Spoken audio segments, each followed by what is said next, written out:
City Council meeting Tuesday, March 11th, 2025. I'd like to invite Servant Leader of the Field for invocation and make standing.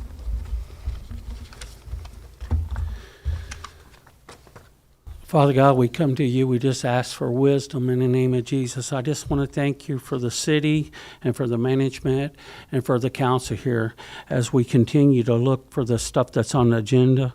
We know that we got a lot of stuff on floodplains and also flooding and new development and code enforcement and all these stuff that we're going to be talking about, police and fire impact fees and development and improvements in our roads and all these things, so, and transportation and scheduling and working all these out. So I just ask for that wisdom and guidance in the precious name of Jesus. And you said if we asked and received, that you would give us the wisdom that we need.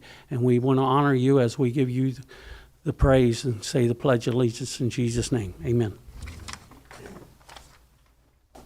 Pledge allegiance to the flag of the United States of America, and to the republic for which it stands, one nation, under God, indivisible, with liberty and justice for all.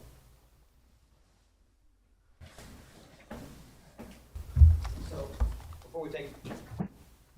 Before we take roll, I just want to let everyone know. So Linda had a death in the family. Her brother-in-law passed, and I guess he was very instrumental in helping her through when her husband passed. And so she's up in New York to attend those services. So if we all keep her and her family in our prayers, that'd be great.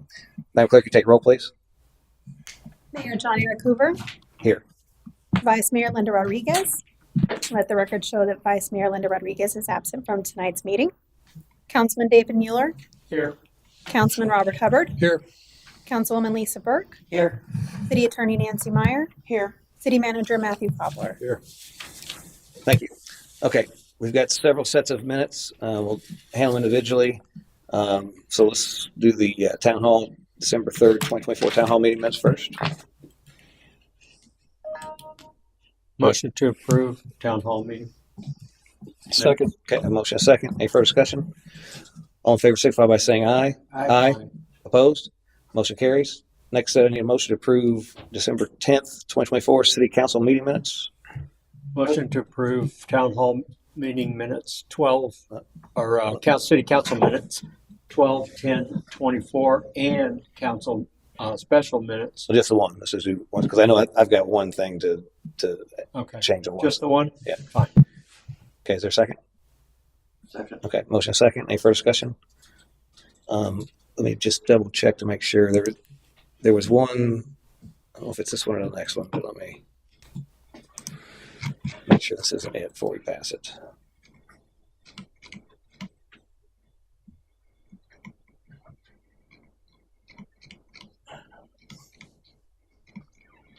Okay, yeah. All in favor, signify by saying aye. Aye. Opposed? Motion carries. Okay, next up is the Special minutes. special meeting minutes. Motion to approve special meeting minutes on 2/21/25. No.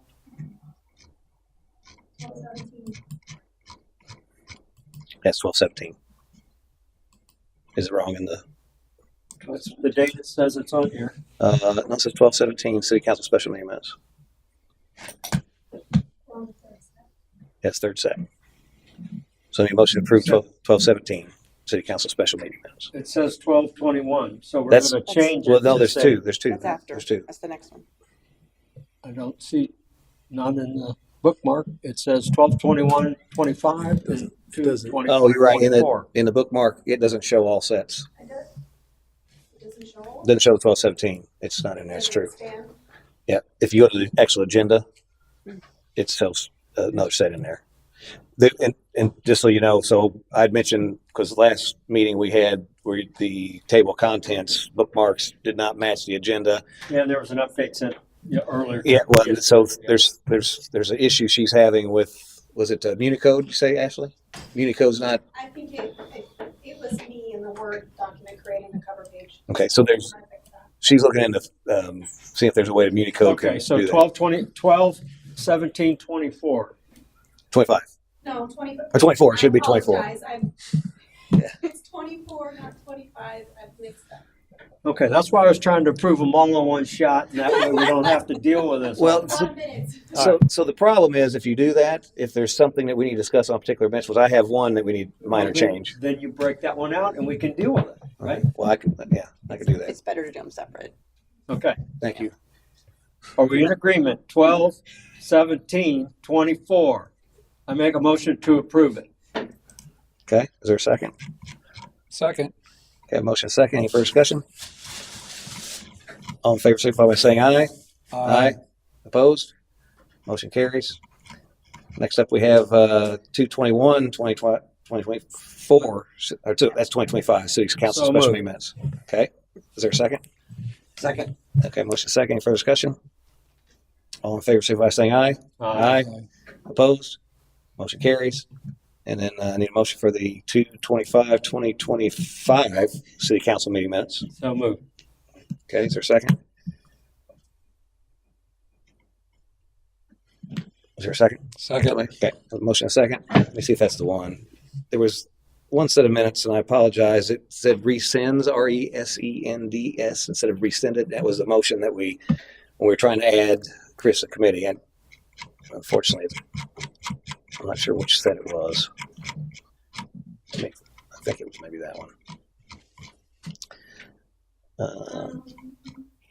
Is it one of the December ones? We may-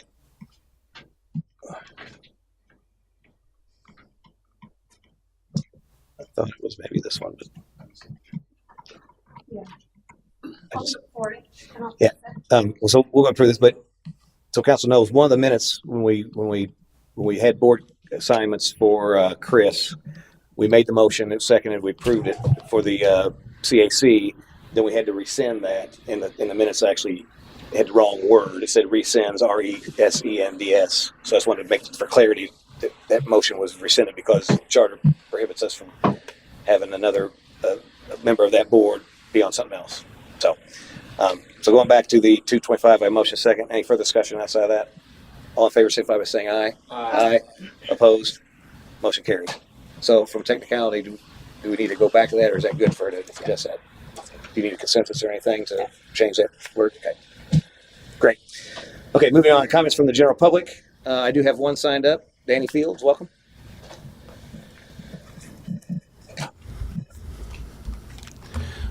My name's Danny Fields. My address is 8114 Leo Kid.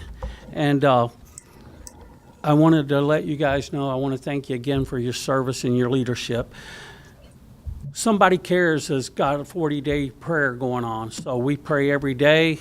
And I do want to let you kind of know about that. We got it online on book. It's called Seeking God for 2025 for the city, for the county, the country, and the world and the nations. And so you're invited to be able to come to this, especially when we pray for, right now we just went through praying for the church, we're praying for the family, and we're going to be coming up into government. And the government here, it says this, on March the 19th, we're going to be meeting at the Oasis Coffee Spot, and that's going to be 9213 Little Road in Newport Richey, and the zip there is 34654 at 6:30. And if you would come, we will pray over you, not only pray for the city, you could also pray. Anyone is invited to this. At AM or PM? That's going to be PM. And so the prayer book goes like this. It says, therefore, I exalt first that all supplications and prayers and intercession be given thanks be made for all men and women in authority, that we may lead a quiet, practical, and peaceful, godly life in reverence. And that's in 1 Timothy 2:1 and 2. And then it talks about here that we would give our leaders hearts to listen and follow impact wisdom that is upon us and our nations according to God's biblical truth, that the truth and the beauty of your kingdom would be recognized in our cities, in our towns, in our states, in our governments, and in the world. And then it says that his council of the city and the council of the state is the council of God. And then there's a scripture to back that up in Psalms 33:11 and 12. It says that a city that has God as the Lord and who is the Lord is blessed, and Jesus Christ is Lord. And so you're welcome to be there. We have many events coming up, and we're going to continue to pray and seek God and ask Him for wisdom. We're partnering with other people and stuff like Refuge and Clearwater and the mayor there and other events. So if you guys want to be a part of any of that, you could get with me and I could give you them dates, times, and locations. Of course, we're going to continue to want to work in the region to build a relationship with our leaders and our business and our communities and our police and the fire department to be a people that comes together for the good of our nation. So thank you, and if you got any questions, I could take them now. Are we good? Question for Danny? Thanks, Danny. Okay, blessings in Jesus' name. Yes. And just special thanks. I know you and the church, you guys pray for us a lot, the city, individually, and we appreciate those prayers. Even if, sometimes our schedules don't allow us into some of those different events you guys have, but do know that we appreciate those prayers and keep them up. Thanks. That's all the folks I had signed up. Show of hands, anybody else like to speak? Okay, seeing none, we'll move on to comments from the city manager. I pass to Mr. Copper for his comments. Thank you and good evening. Just had a few things to go through quickly. We received an update from the engineering firm handling the Grand Boulevard US 19 intersection improvement project. They are going to be meeting, I think, either this week or next week with District 7, the local office, to submit or start the submission for the or start the application for the project. It kind of went through the higher ups at DOT, and they ultimately assigned it to a local office who has a different form and different thought process on going through this. So there may be a little additional work we need to do to submit everything than what we originally thought, but we'll find out after that meeting. Again, I think it's next week, if I'm not mistaken. So that's still moving through. Before we move on, is it safe to say that we're going to have some actual shovels in the ground on that this year, or how long do you think it's going to be before we actually start to do that work? Well, I was planning on it last fall. Right. So, I mean, is it? So this next week is just a meeting Yeah, for them to submit yeah. an application, not even really plans? Well, I mean, the application will include the plans. I mean, there's, again, I think the local office has a little bit different idea on what the application needs to be, where I think it's called a special use or special permit originally was the way we were going, or a special exception, but they feel it needs to be a construction application, and so there is more information that needs to be applied with that. And so that's why they're police trying. department in on that, in on the planning. Was engineering. But are they consulting with our police department at all? I'm wondering. No. Okay. Yeah. I mean, if you want, we can get them involved, but Well, I mean, just one more thing for them. They're the ones that are in the intersection all the time. They know. I think they would have some input. Doesn't the direction that came from the top, and now it sounds like the people that are under this are changing direction on this? Is that what I'm hearing? well, I think they want more information provided than originally what we were thinking needed to be provided. But The only concern that I would have in this is that they're going to take a different approach and say that there's more work that needs to be done than what you've submitted. But what I'm hearing is, you got a green light from the executives on top to do it. Can we go back to them and say, hey, what is this? Why are they putting this through the grinder again? Well, let's wait and see what this meeting does. Again, I just wanted to let you know that we are moving forward finally. When is this meeting? Again, I think next week. Of course. I'm Yeah. gone. We'll be gone. We'll be gone. Mayor will be gone. I'll be Yes, gone. yeah, the 17th or 18th and 19th.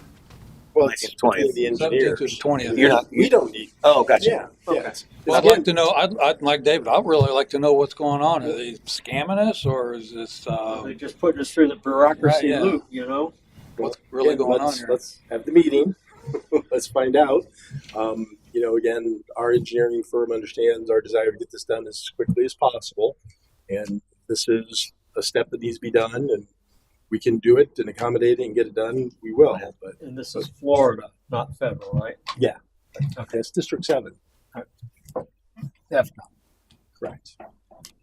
And it might just be a sanity check type thing to make sure that Again, we don't really know. we can only speculate as to what what this means. Okay. And again, I just wanted to let you know that we're not following along to make sure that this is moving forward. Right. That's the only reason I brought it up. Well, I thought Governor DeSantis was getting ready to lay axe to the wood as well. So we'll see where this ends up. Keep us posted. To that end, also dredging. I would like to have a special meeting with you, a study session, a workshop, however you want to call it, to kind of go through exactly what it is, the end result, which canals, what we're looking at. I'm also trying to get the county representative. They had given us information in the past about working with them. And so I'm trying to get a representative from their public works department to be at that meeting as well. Hopefully I can get something scheduled in the next 2 weeks with them. So I'll let you know as soon as I find out when they're available. Mhm. I hoped I would already had it today, but I didn't. So hopefully tomorrow I'll have Well, some that's dates. good news. And this is in regard to the pot of money that they received and trying to deal with Well, either our participation with Pasco and or participation on our own. well, we don't know about the pot of money. I know I've been told by different individuals with the county that they think there may be the ability for them to use it to offset what would be the resident share of their MTBU project they're doing. But again, on Friday, I'll be meeting with representatives from the county that are going to be overseeing that process for the distribution of the 589 million. So we'll find out then what are eligible projects that the city can submit for. Now, I believe we have dredging had applied for permits in the past, Mhm. and we had surveys done in the past that if we can resurrect that document, I believe that would be something for you guys to have a discussion with to say, okay, this was the state of affairs 8-9 years ago, and it's only gotten worse from that point forward. So if we use that as a stake in the ground to, hey, this is what was the vision at some point in time when all this work was done, the dredge site was secured, it was used to dredge from the dredge site out to somewhere, the bridge or wherever. But at one point in time, there was a vision, and there was a lot of money spent on understanding what were the requirements, and I'm thinking that we ought to just start there and see, ask for everything we need. Well, that's probably what the special meeting was here's what we had in the past. Yeah, I mean, where we we don't can do that, but understand the permitting and the study didn't go into the actual canals. It was more in the channels. I And disagree. I have seen depth on pretty much every canal that they were showing Reading. readings of those. well, again, they may have had some of that information, but that project wasn't for a maintenance dredge. They were going below the line that we would not be going for. Agreed, and I think that's where the thing got off the rails. Right. We need to discuss that then. Yeah. And that's because in talking with the engineers, it's everything can be done for $1, right? It's all cost. Mm-hmm. And we need to be very specific as what we want, because if we say this is what we want, then that's what they're going to put the project together for, and it's going to have the cost. All right. But if we wanted something less than that, we just need to know, and that's what I'm trying to understand. So as we move forward, we're doing what you want to do. I think the other thing is that we have three types of canals. We have city-owned canals, we have resident-owned canals, and we have county-owned canals, right? And that's not even getting into the channels, Right. for instance, like in the Yeah. bayou, which kind of goes across the state land as well as the county-owned land. So I mean, Right. there's a lot of things that we need to have at least an understanding of what it is. So as we put this together, we're spending the right amount of money, not a lot of money. Well, that was mapped out. All the lines were mapped out. Yeah, there's Years ago. there's a lot of work had been done, Mhm. and I think Leverage it. Yeah. there's things that we don't have to reinvent, but there are things that change what that was. And I think you mentioned the seagrass analysis. Yeah. That's probably something that has to be brought up to date. Yeah. To get the permit. But if we were, and I'm just spitballing here, if we were going to dredge every canal 6 feet deeper than where the limestone stops, where there was originally dredged, that's an issue. Mhm. But what we're looking at rescoping that, potentially just cleaning them out for the debris that has been there, and some of it's from years of bad floodplain, Mhm. and not maintaining the floodplain. So- Essentially, So ask for a special meeting, right? We can have yeah. in-depth discussion about it. Yeah. You want to try to solidify that now, or is it going to come up with dates later? I think it would only make sense that we have representatives from the county so they can talk about what their project is, because again, that may be a way to do this that bypasses some of our early costs. And so I think understanding what they're doing, what they can do, and by that date, we'll also understand that $589 million and what can be done with it and what they're planning to do with it as well. So, So you can make it after the next council meeting? Or that week. yeah, I mean, ideally, when I said I wanted to do this, I was thinking next week, but I think the wild card is getting the county to the meeting. Right. And so I don't think it makes sense having that meeting till we know what the county is, because I'd I like know to be here. I've been on all Yeah. the others almost Yeah. for 10 years. I don't want to have a meeting and then everyone say, hey, we should talk to the county, and then we have another meeting, Yeah. and that just delays moving forward. So Well, if for next week, obviously there's You guys are be in going. Tallahassee, so we could possibly do something on the 20th that evening, was Thursday, or Friday. You guys back then? Yeah. Okay. Um, So the 20th, the well, 24th. I say 6th, that, and 7th. I'm, Yeah. I'm, yes, we should be back by then for 6 o'clock. So I'll be back. I'll probably be back too. You- Depending on what time it One of is. us will be back. Tallahassee is a long drive, You're so, staying in your. but, but so I'm we dragging- possibly I'm do, dragging a that'd house be the behind earliest. me, so. And then, the following week, It'll be late, yeah, like Thursday, Wednesday, or Thursday at the earliest. So okay, well, I'd say do Thursday as well. The 27th? Yeah. Potentially. So and just so you know, the candidate debates are the 27th that evening. Oh, Newport Richey, They are? Port Richey. That's so solidified today with Well, the chamber. It's something that if we need to, we could do it earlier in the day. Yeah. Potentially. Absolutely. Earlier in the day, Which may make it easier to get County, sure. So, Yeah. Okay. Yeah, Just make it where that's maybe going even on. have it during the day. Yeah. I mean, early. I mean, 1 o'clock or Yeah. something, on what day? 27th. And then obviously both Fridays are probably good too. Yeah. So Well, as soon as they give me dates, I will get in contact with you guys to see what dates work. do those work for you, Lisa? You think? I'll have to check. Would you invite the planning and zoning folks as well? Or not the coastal folks? Yeah, and I had mentioned that. Yeah. That last night. Yesterday, yeah. Gotcha. Thank you. That's all I have. That it? Okay. Thank you. To be determined. Okay, comments from boards and committees. I'll start just again, Centennial Committee. We today met and we have pretty much solidified our flyers, a couple tweaks. So those will be going out. We set a cutoff for the logos and stuff on the t-shirts as well as the banner. to noon tomorrow. Obviously, we'll take any sponsorship after that, but they won't be on the shirt.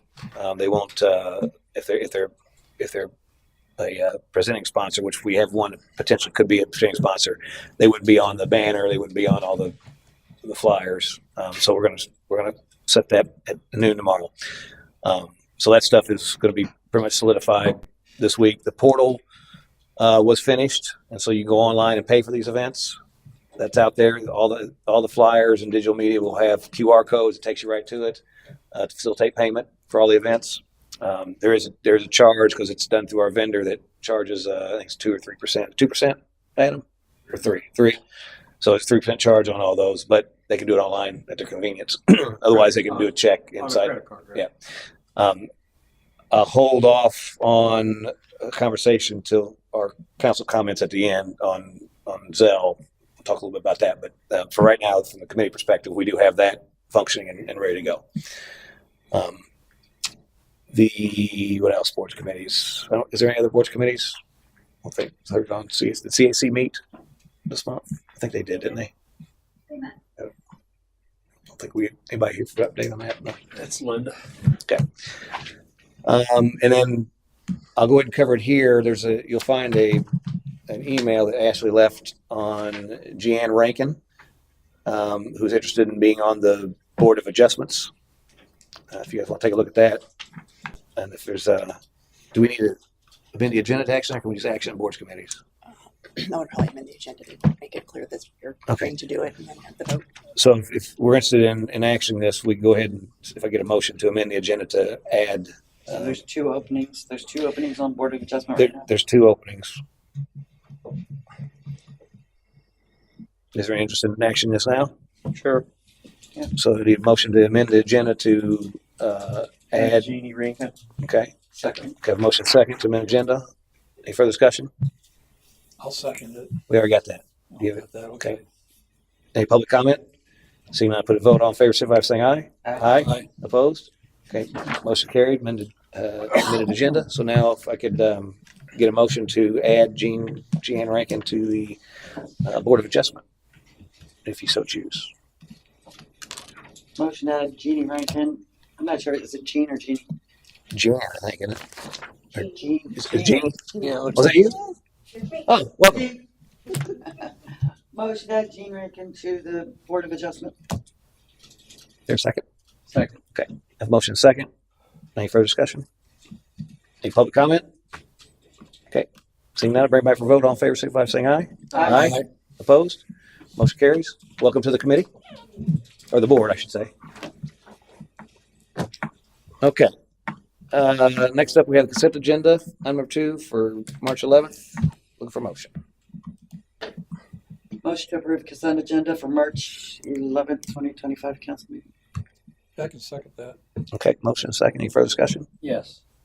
I see our outflow payment amounts, but we have a remaining budget and we got no remaining budget in the rest of these, or so is this an overrun? What are we saying here? So this is where I'll speak to this just because I had this added. It never really turned out like I had wanted. No. And I think a while back I had asked just take this off because it wasn't really providing any value at this point. And the reason is those multi accounts, since it's spread across. I use Trash Daniel for the example. But the sum of the multi accounts I get add up to the total budget for that particular spend. I get Health insurance, for example. and that was my thought, that there would be some math done to combine that so we would see where we're at from a budget perspective, but it never got to that point. And so I don't know that if we want to continue, we need to either remove it or fix it. Fix it. Okay. I vote for fixing. From a staff perspective, do It'll be fixed. you know what we're It'll be asking fixed. for? I mean, do you know what we're asking It'll for? be fixed. Okay. Is there any objections to that? Fixing it? Okay. Now, all I'm looking for is, we got a number on a piece of paper. I don't know whether we're up, down, or in between. Yeah. And that's all we're looking for, is some direction, even maybe an arrow. Are we down or up, or what's our YTD spend? So you know what I'm talking about. Plus or minus. Yeah. Okay. So any further discussion? Any public comment on the consent agenda? Seeing none, a break to a vote. All in favor, signify by saying aye. Aye. Opposed? Motion carries. I apologize for some reason my thing's not jumping ahead for it. Next up is we get some public hearings. Okay. So first up is item number 3, second reading of ordinance number 25-711, amending Article 1, Division 1, Chapter 109 to update the floodplain management regulations of the city of Port Richey. I guess I haven't read my title, which I just did. Nope, much longer than that. How much? You Okay, ready? so go ahead. Everyone get ready.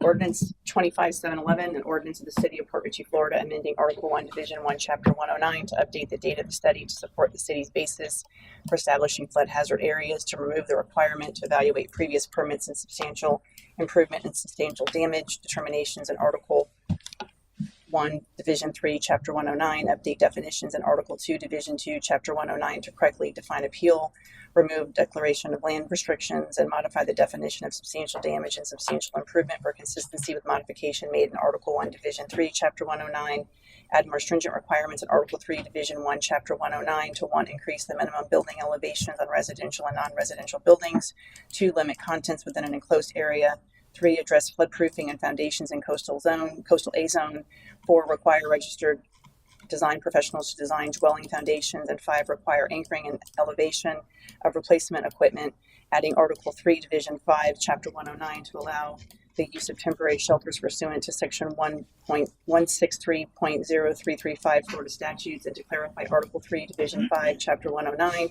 that permanent placement of recreational vehicles and park trailers is prohibited, providing a fiscal impact statement, providing for severability, providing for codification, and providing for an effective date. Thank you. And so I will open the public hearing now. Anyone in the public like to speak?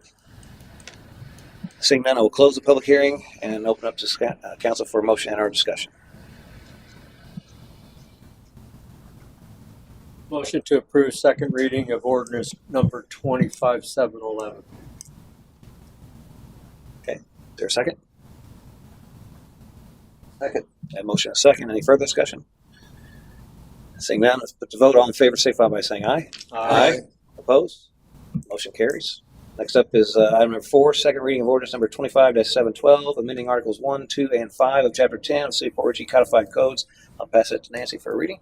Ordinance number 25-712, an ordinance of the city of Port Richey, Florida, amending Article 1 of Chapter 10 of the Port Richey Code of Ordinances to expand site debris cleanup requirements, amending Article 2 of Chapter 10 of the Port Richey Code of Ordinances to update and remove definitions, to add language explaining actions that are subject to code enforcement fines and penalties, and to align the parameters of obtaining a permit by affidavit with the Florida Building Code, amending Section 10-397 of Article 6 for consistency with Section 166.0335 Florida statutes, and amending Article 5 of Chapter 10 of the Port Richey Code of Ordinances to align the requirements for address displays on commercial and residential properties with the Florida Building Code, providing for severability, providing for codification, and providing for an effective date. Okay, with that, open the public hearing and comments from the public. Seeing none, I'll bring it back and close the public hearing, and I'll open up for motion and discussion of council. Motion to approve second reading of ordinance number 25-711. Is there a second? Second. Okay, motion and a second. And any further discussion? Seeing none, put the vote. All in favor, signify by saying aye. Aye. Opposed? Motion carries. Next up, item number 5, second reading of ordinance number 25-730 of the City of Port Richey, I thought he Florida. just said 7-11. Sorry? David just said 7-11.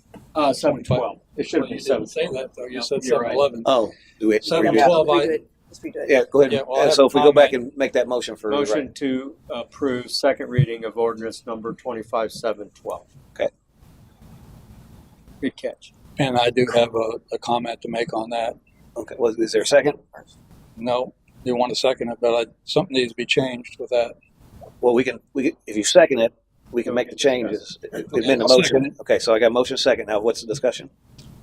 Well, on section 10, 279, page 119. Page 119. Right.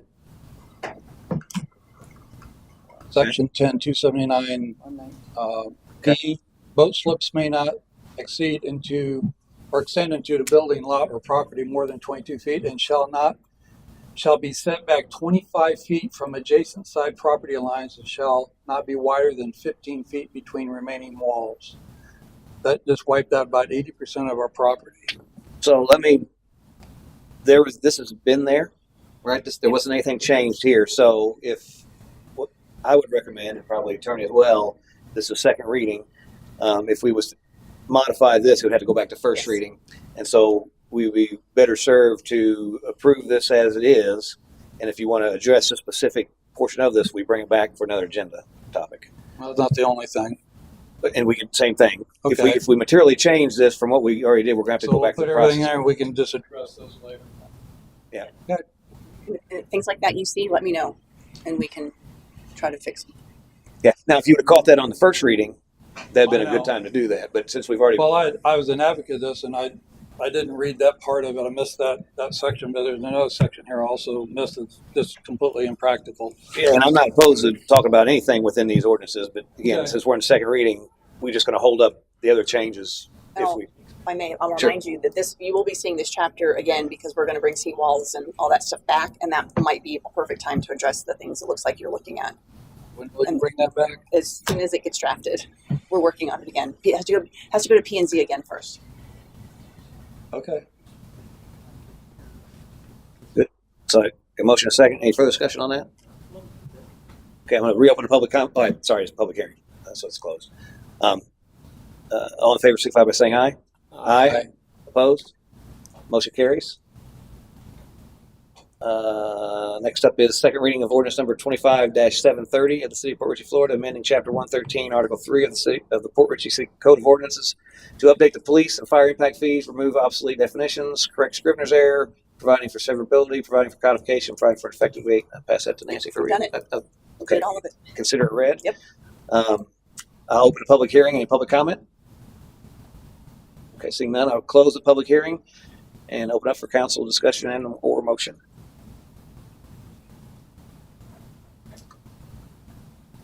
Motion to approve second reading of ordinance 25-730, City of Port Richey, amending Chapter 113, Article 3. Yeah, I second I that. have a motion and a second. Any further discussion? Seeing none, I'll put to a vote. All in favor, signify by saying aye. Aye. Opposed?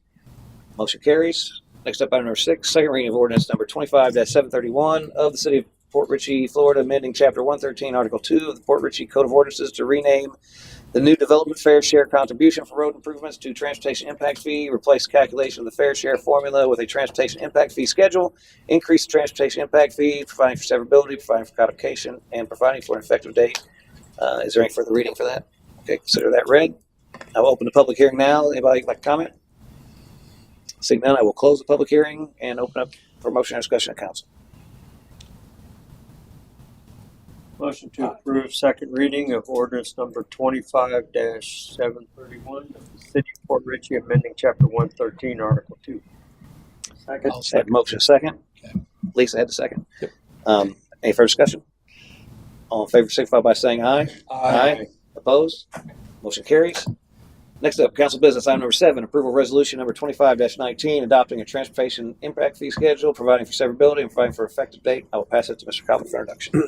So this is the companion piece to what you just adopted as an ordinance.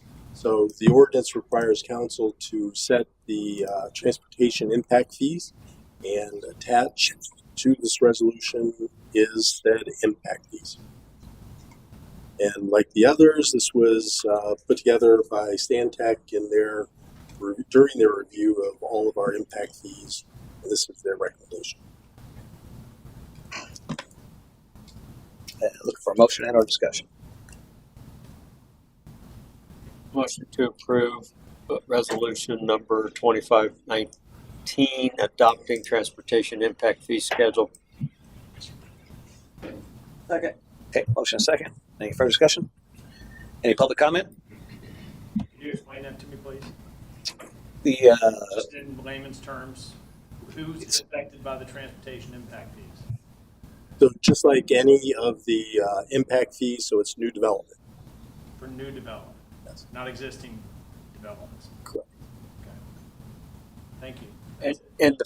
And the fees that we had been charging for this had not been updated 15 years. Something long time, 2000s, yeah, 21 years. early And this 2000s. brings it more into a current position. Yeah. And so if I could remind, when the public speaks, I need you to come to the podium, announce your name and address for the record. So if you could do that, We'll do that next time. I need it now, actually, if you could. You want me to do it now? Yeah. And I'll go ahead and repeat the question, sir. Chris Mayer, 4591 Harbor Point Drive. Thanks. The question was that Chris asked for the public that couldn't hear. Again, sometimes our sound picks up, doesn't, but it was basically what this, what these fees would, what they're implemented for. It's new development, and why we're doing that. So, Who would affect? so okay. Any other comment? Seeing none, I'll bring it back for a vote. All in favor, signify by saying aye. Aye. Opposed? Motion carries. Next up, item number 8, approval of resolution number 25-21, adopting the title VI/non-discrimination policy and plan, providing for implementation and providing for an effective date. I'll pass it to Mr. Copper for introduction. So a number of the grants that we apply for require the city to have a Title VI non-discrimination policy and plan. The city currently does not have that, and we are being requested to provide it to the state and or federal government, depending upon where the grant is we've applied for. Most recently, we've received a request for the fire department grant. Can't remember which one it was for. I think it's the medical one, if I'm not mistaken. Yeah. Department of Health. But also in submitting everything for the water treatment facility planning and design grant, they require this as well. So this is nothing new in the world. We actually modified this, or did this from modification of another community's plan, updated for the city of Port Richey. So effectively, it says that we're not going to discriminate, tells what we do to make sure we're not discriminating. Also talk about language and providing interpreters for people as well. Okay. You don't need to read that, do you? You already did. No. Motion to approve resolution 2521. The VI/non-discrimination policy and plan, providing for implementation and providing for an effective date. Okay. Second. Okay, motion second. Any further discussion? Any public comment? Seeing none, I'll bring it back for a vote. All in favor, signify by saying aye. Opposed? Motion carries.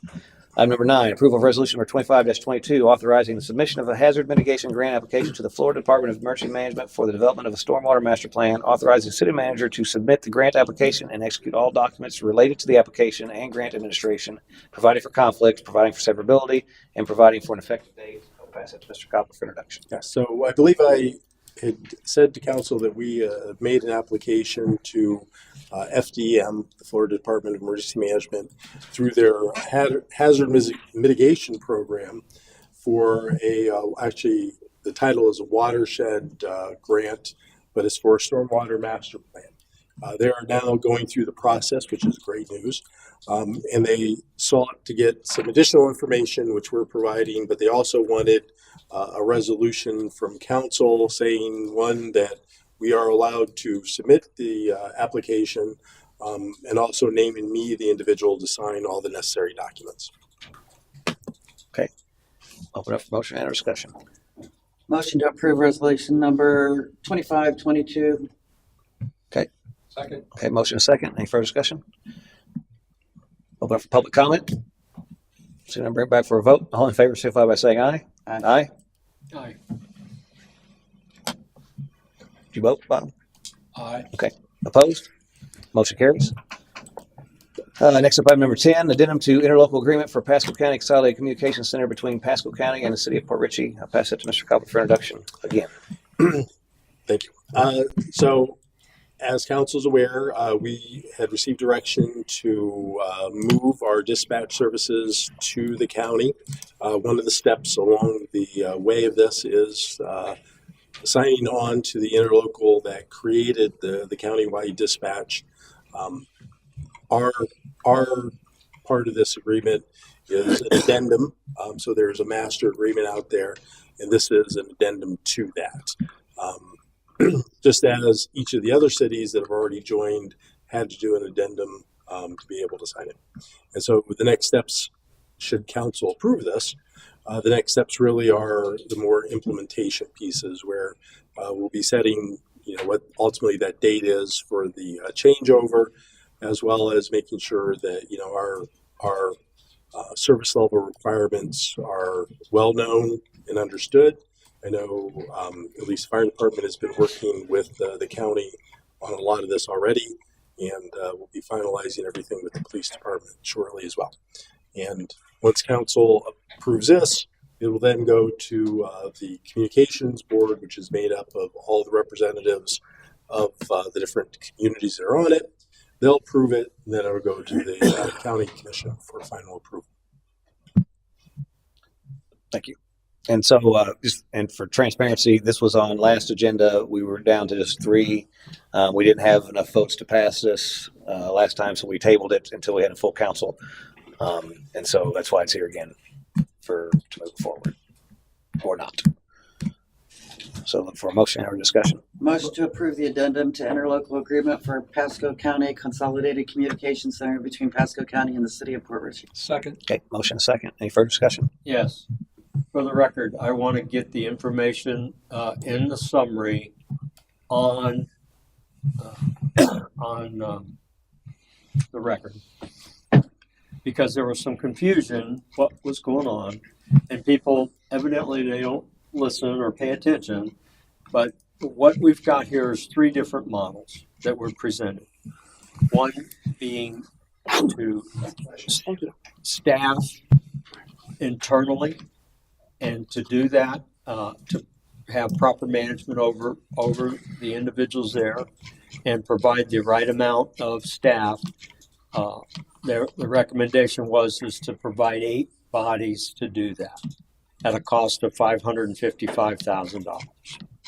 There was a hybrid model in which they were going to move only the fire department support to the county, and the rest would be maintained here. And that model had 6 people between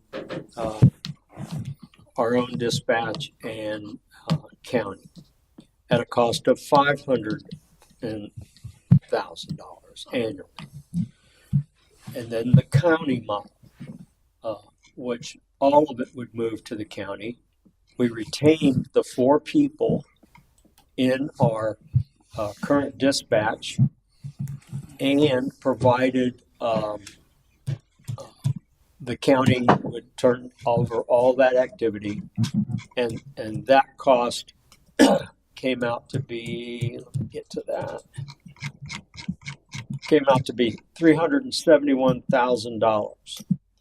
And by doing that, what we did, and I lost my place, hold on here.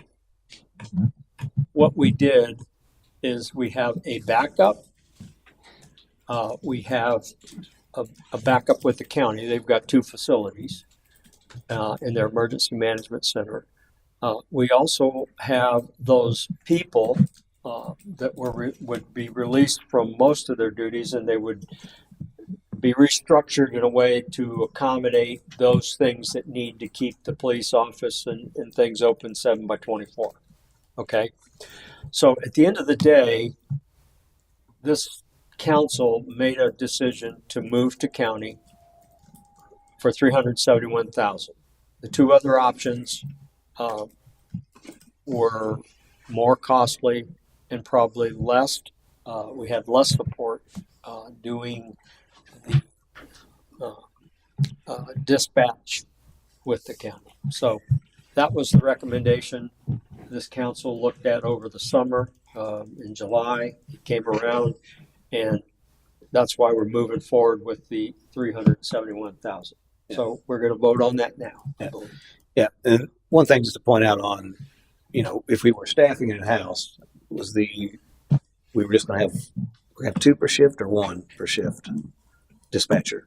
We have 2. We have 2 per shift. Well, we have 1 now. Right. Under the full full one, we would add two. Right. And so, and the reason behind those additional costs, they have another dispatcher, which we're getting with the county. Actually, they have 10 now. I think they're going to have 12 going forward, and maybe more as those things adjust. So if we get a call come in for Port Richey service and another call comes in simultaneously, right now with just one dispatcher, that second one calling in, which could be more important, not more important, more in a need. So first calls in and got a cat in a tree, second calls in and having a heart attack. They're going to hold until the dispatcher's free, right? So which why we'd want to have at least one more. But again, as you have more and more calls come in, at some point you're going to hold here at City of Port Richey, whereas county, they have 12, 13 plus dispatchers that can take those calls as they come in. So you have more depth in that service to be able to accommodate that and get stuff dispatched quicker. Not to mention it is redundant and it top of the line sites and equipment and whatnot. It's just it's a really good option, and believe it or not, it's cheaper. It's the cheapest, and there's no guarantee that we'd be able to, even if we were to spend the extra money, we'd be able to replicate that by procuring staff. We're still would be paying a rate of, I think there's an increase in that rate, right? But it wasn't what the county pays. So the county pays the top dollar dispatcher. So why would somebody come here to work for less when they can go there? So there's no guarantee we'd be able to staff even if we wanted to. So I think all in, we're selecting an absolute guaranteed good dispatch service, and it's cheaper than any other option we have. So it just makes good sense to do that. Well, and we haven't been successful maintaining the staff there now. Staffing that has been a real problem. And like you said, the county pays higher, so why would you go work here when you can work at the county? Mm-hmm. And all of our people have been offered or can be offered positions there as well. So.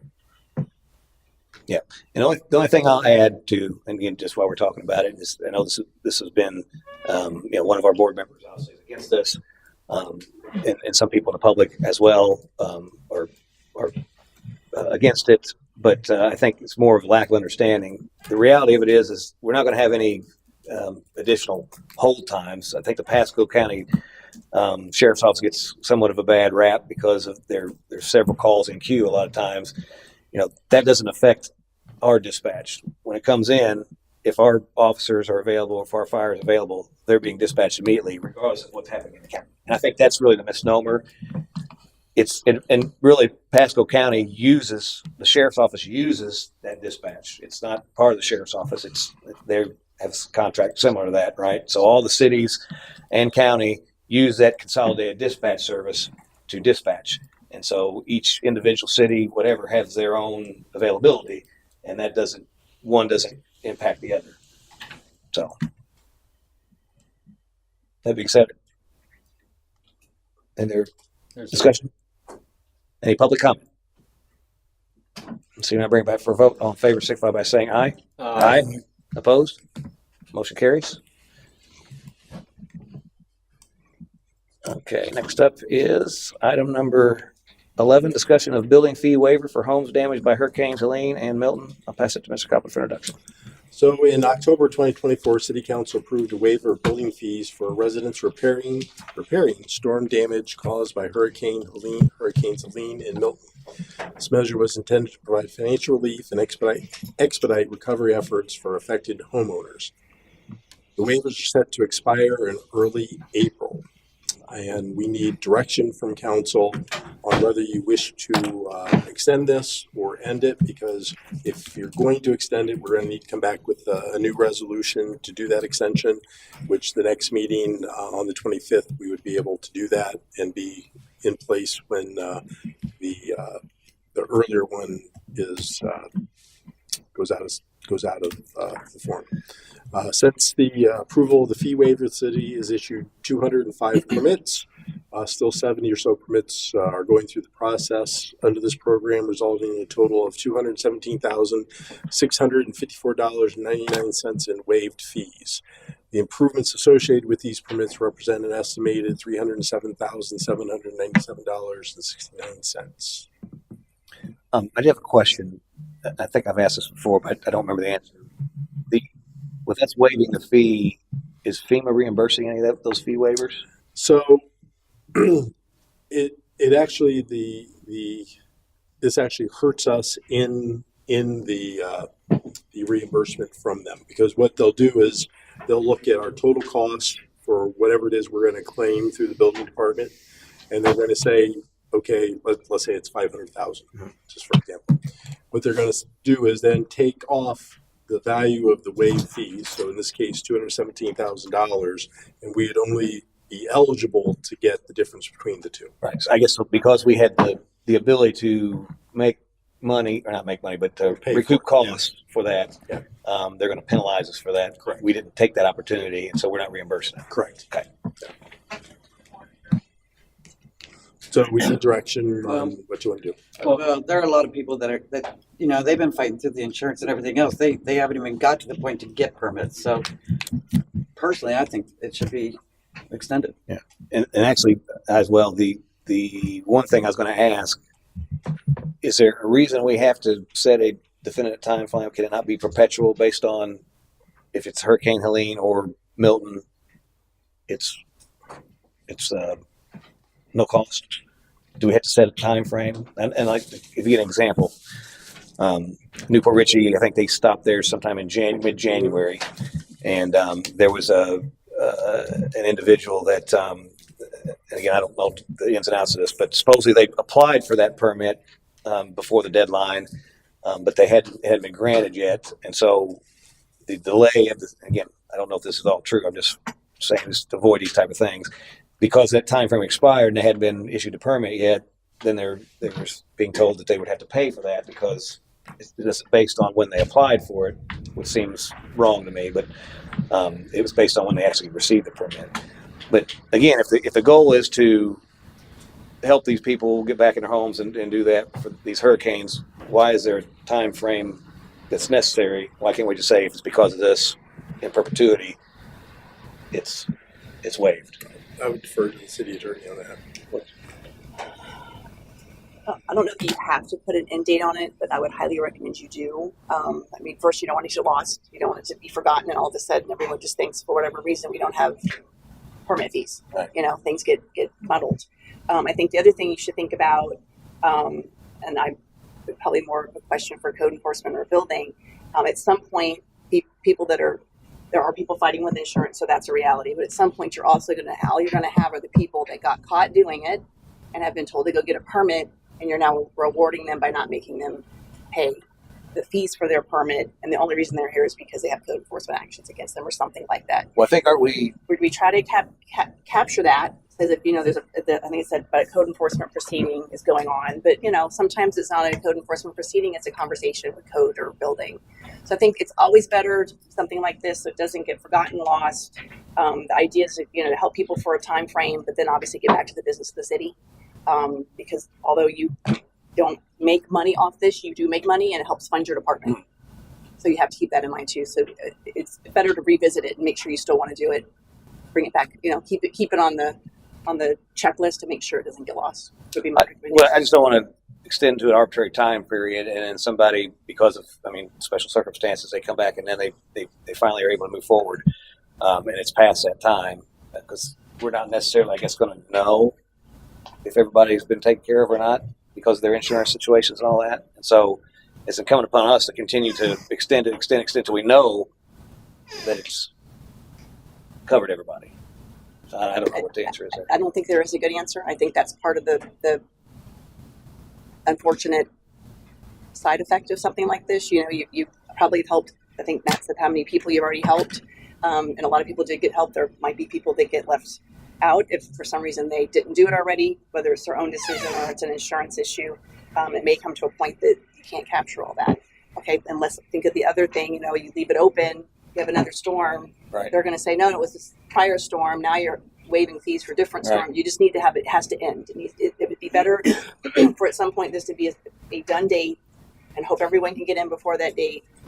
And I think yours is written that it says of the date of the application, not the issuance. Okay. So that would be avoided, like the Newport Richey example you just gave. And hopefully, we don't have to do it again for the next storm, but that way it's done and it's captured as the storms that we meant for it to capture. And our current one ends when? April, Early April. early April. 4th or something. So it was 6 months, I guess, duration. Yeah. And so we're proposing the way that that's you're up in the air for that. How long we extend it for? That's up to you if you want to extend it. I Can think we set it till I the would- beginning of the next hurricane season? Which is Only a what, couple June more months. 1st? I got some other Or May questions. 31st? Well, why don't we just extend it for? In the resolution, it says you have the option to extend for an additional 60 days. Oh, so 60 days. basically every 60 days we'll have to action again. Okay. Well, given that, I say we if I get a motion to extend it to another 60 days, and we'll deal with Get it. into the next hurricane season then. It's right there. I know, right on the edge. It's like 15 days. At least if we extend it, then the people, they'll know they better get in there and do something, because this is it. Right. Well, and I mean, we both know of an individual that, We both know people that they've fought either with FEMA or they fought with insurance. and they just now are able to And start. yes, just now in the last week or so. So yeah, those are the people I'm thinking about. We know people that have their houses for sale right now. They've been gutted. They've taken the insurance money. They've left. They're going to sell their property.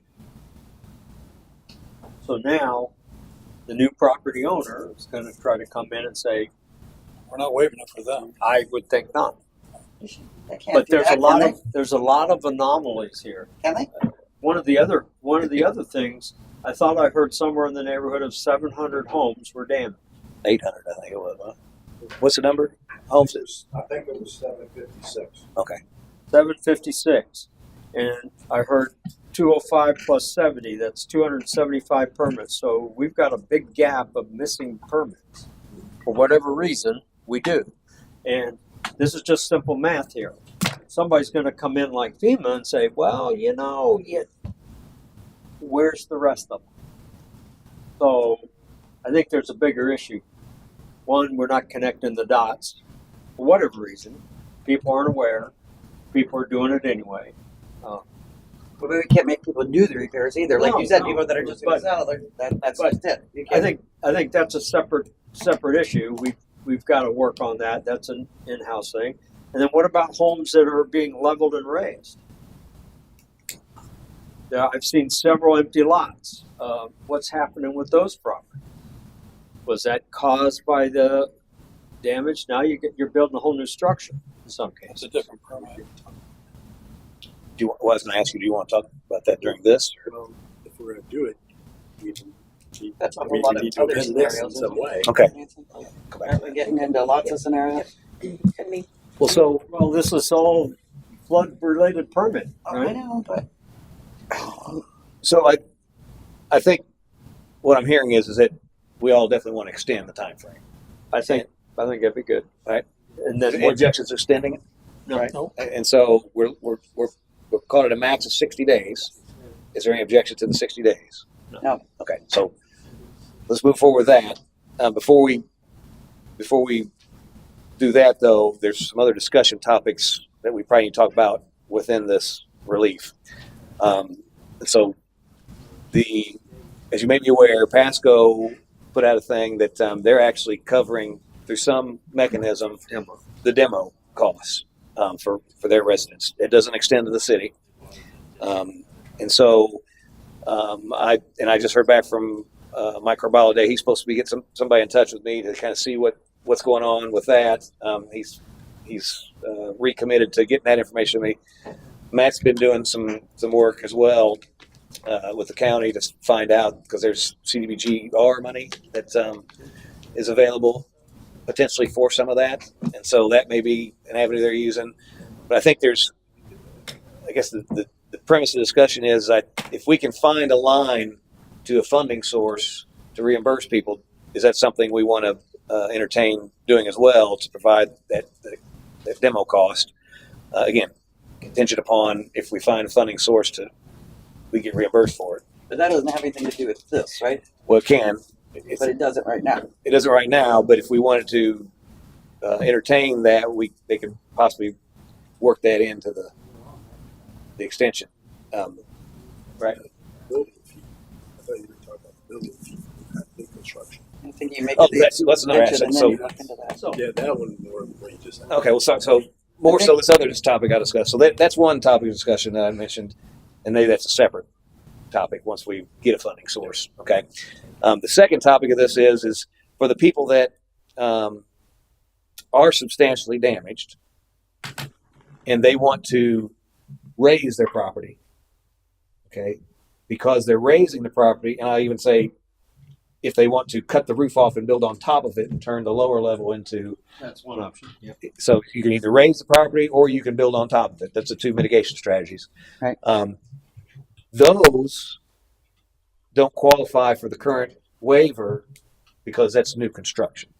And so the topic that we In the city, I mean in the county. in the city, Okay.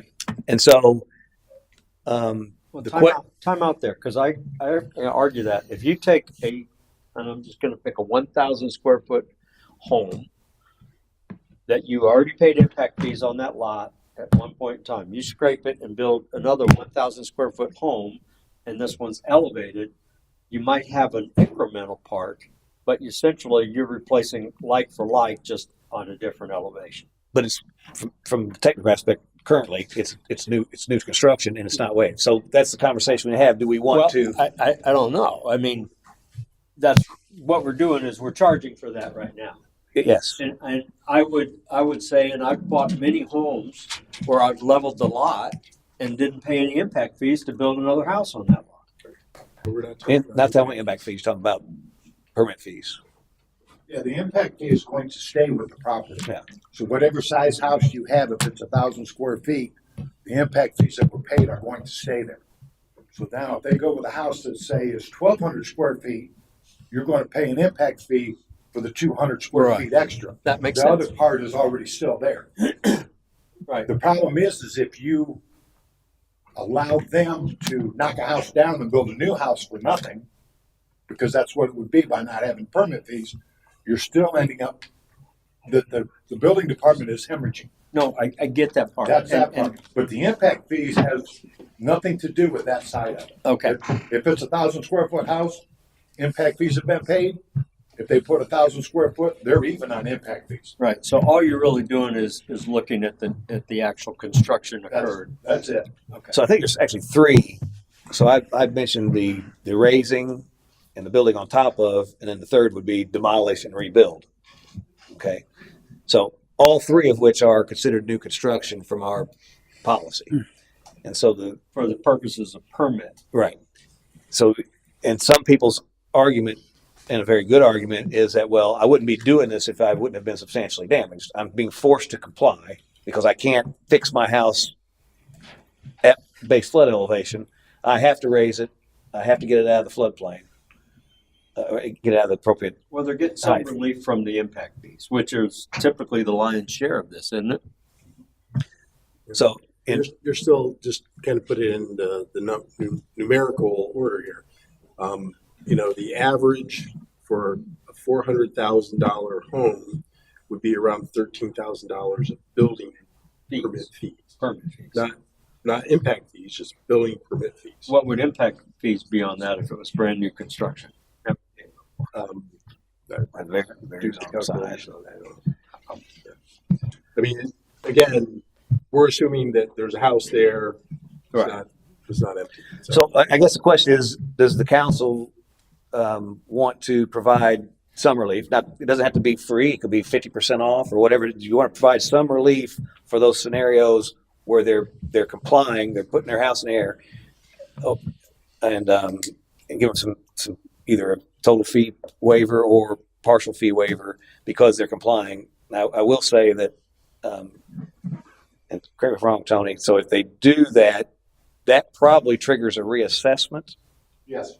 So there will be an ad valorem adjustment. So really, while we want to encourage people to do that, for one, right? We want to encourage people to put their house in the air because it gets them out of the floodplain. And these folks, because they're substantially damaged, that event is forcing them to comply. and we want to encourage that. So I think it's some degree of fee waiver is in order. There is a cost to the city, and again, I don't know what can we provide in relief that doesn't impact the city. Well, impact fee should be, Impact fee is not an issue; it's billing fees. It's only Well, building permit. So we're permit only fees. talking about a Right. portion anyway. right. Well, I know we're talking about permits right now. I mean, permit fee should be discounted if it's not new construction, basically replacing the structure. And if they're tearing the structure down and replacing it, then it should maybe be 25%. But if they're adding to the structure, like putting a floor on top or elevating it, could be And they're not going to be 50%. doing that. They're not going to be doing that anytime soon. So that if we're extending this for 60 days, anybody raising it, it's going to be way after that. So now you're looking at a whole something different. So how many applications have we got right now for people raising homes? Half a dozen? Yeah, probably so. So that's 70,000. And just remember that we I don't remember the exact number over 100, but we have over 100 homes that are substantially damaged. So the universe you're talking about is It's a lot. potentially 100 Yeah. homes. But they haven't come, we got 60 days after 60 days, you're not going to be able to get that permit done anytime soon, right? Well, These are two different things. I would Yeah. not, if you chose to do what you're talking about now, I would not put it in the resolution. Yeah, I was just going to that say we've we already could discussed. probably It would be a separate resolution. Yeah, we- A very separate. Separate move forward this Yeah, for those this, and then we need to totally address that separately. I would, yes. So why don't we take that approach? And then come back and get some analysis on how many we're talking about, because that has repercussions. Yeah, we need that's numbers. a body or two in the building department. You're missing out. So before I action this, by consensus for the other, is that okay to see if we? Yeah.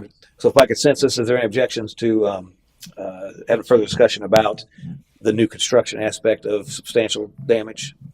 And then we'll get some numbers and I thought we were talking about extending this. Yeah. I'm going to do that, but I want to get the Well, consensus for that. Is there any objection? Let's do first things first. and First thing, second things Yeah, second. let's handle this. Well, how about I run the meeting? You just follow me along. So, It's kind of so confusing. it doesn't matter, right? So it's one whether it's first or not, doesn't matter. So I make like, a motion to extend 60 days. do that. Okay. I second. Okay, motion and second for discussion. Okay, any public comment? Seeing no hands, I'll bring back for a vote. All in favor, signify by saying aye. Aye. Opposed? Motion carries. Now by consensus, do you guys want to discuss the other thing? Yeah. Now or later. No, later. Yes. Yes. Yeah, Okay. we can Any bring it up later. objections? Okay, good. And impact fees as well. Well, there's no impact. We do have impact fees. Not on a house that was leveled and rebuilt. Oh, okay. All right. There's no impact. If Yeah. you match the square footage that was there, Only the incremental. they're even. Oh, okay, good. All Well, right. isn't a square footage range anyway? It's not.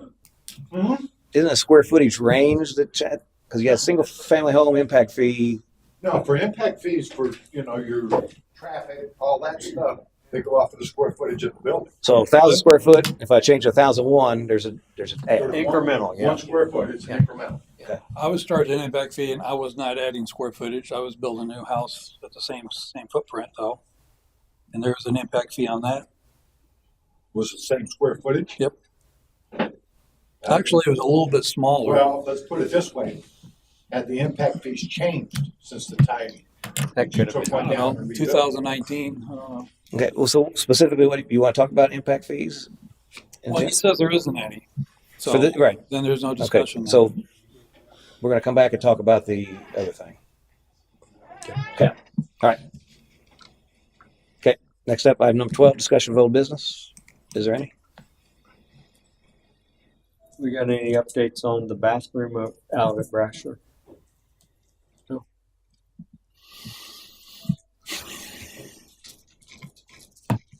Guess we'll have to hold it a little longer on that. Talk about dredging, but we discussed that already. Yeah, we did. So Hold that one out a little longer. Sal's going to throw something at me. He wants to go home. Any old business? Did I offer public comment on item number I 11? know. I think so. I can't. Yeah. Did, Yeah. did I offer Yeah. public comment? Okay, let's make sure. Yeah. If there's no old business, I look for a motion. Oh, wait, no, never mind. I got comments. Okay, so, okay, moving on. No business, right? No. Okay. So next up is comments from the mayor and city council. I'll start with Councilwoman Burke. No, I don't have anything this time. Okay. Councilman Hubbard. No.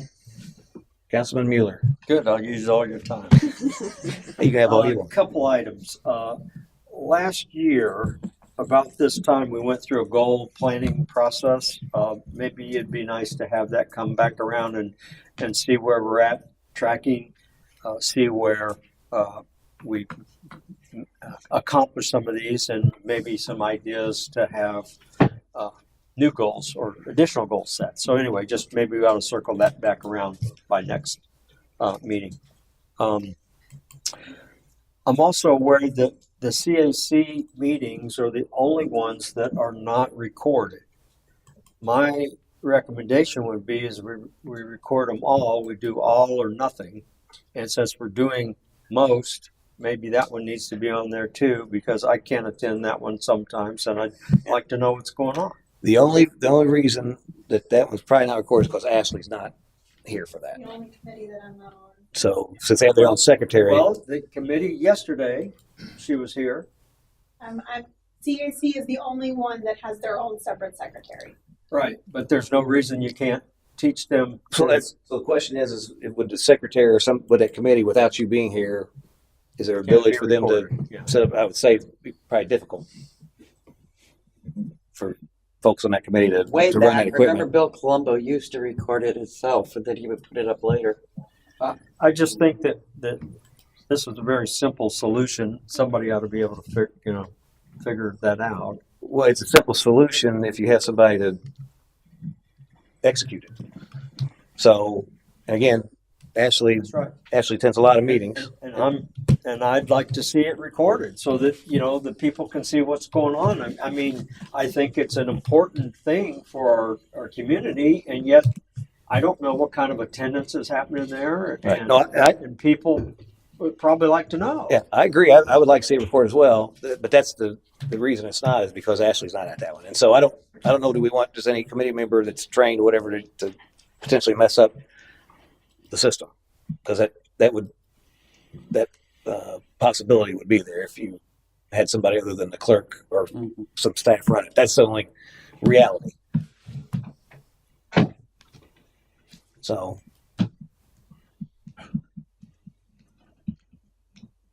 Yes, I'd like to get it recorded. Okay.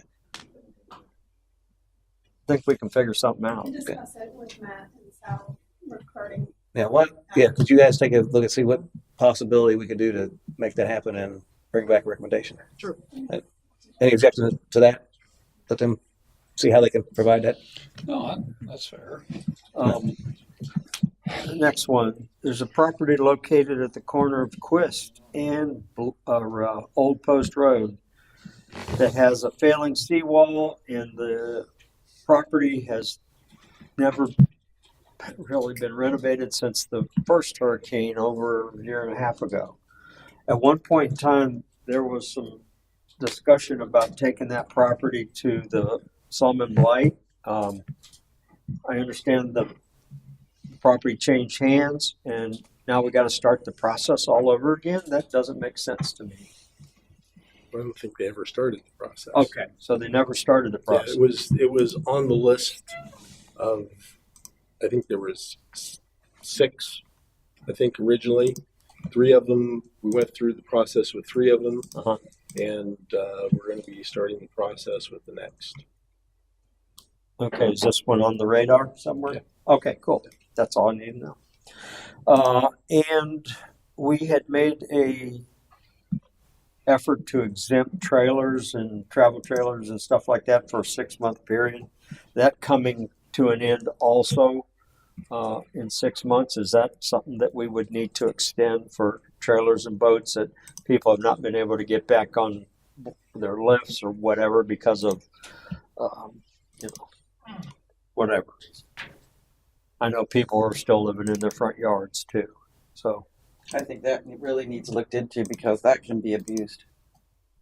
well, I'm saying But we never you officially didn't do anything No, with we're that. just looking the other way kind of thing.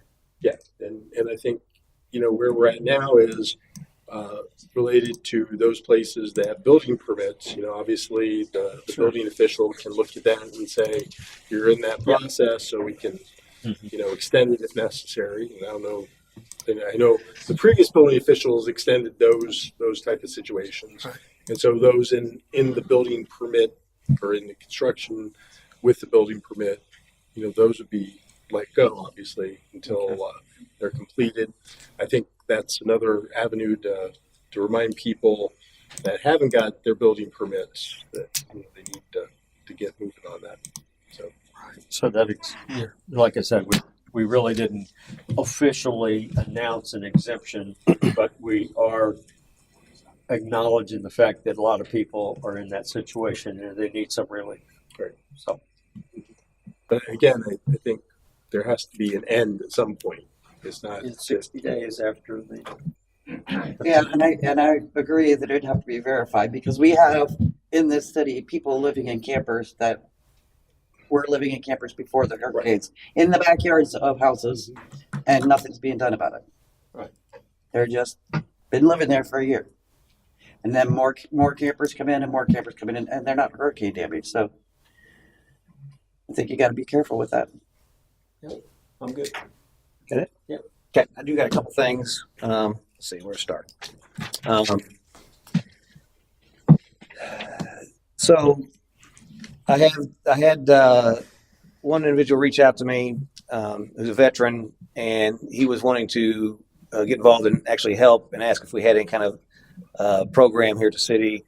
I use the advocate type thing, a veteran advocate that basically would help veterans that need to engage with the city to help them with fill out permits or whatever they need within the city. He would want to help us, and I put him in touch with Matt. Did you guys have that conversation? Yeah, he didn't offer his services. He just wanted to know if there was somebody. Oh, okay. So, I would like to see about putting something like that together for the veterans.